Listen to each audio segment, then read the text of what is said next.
Alright, so where are we? Sometimes I just look at the registration numbers of cars. How about that?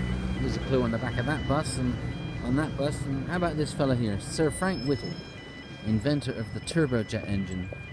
He was alive 1907 to 1996. Okay. This statue celebrates the centenary of Frank Whittle's birth in the city where we are now, and shows him watching the first test flight of a jet-propelled Gloucester-Whittle E-28/39 on the 15th of May 1941 at RAF Cranwell. I'm not sure where that is actually. And there he is. Well, not really him, I mean it's a statue. Anyway, the inventor of the turbojet engine. How about that? Where are we? Okay, here we are.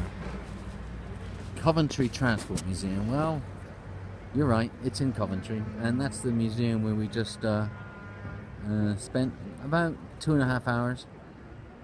Coventry is about 90 odd miles north of London, 2.5 hours on the coach, probably an hour and a half, something like that, by train I would think.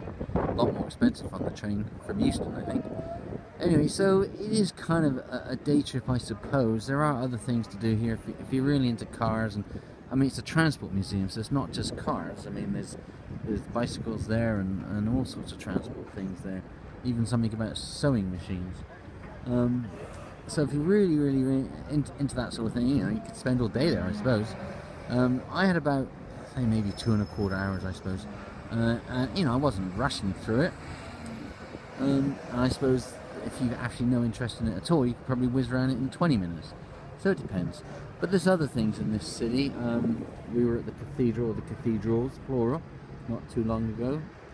And we are about to find the origins of the expression peeping Tom. More on that soon.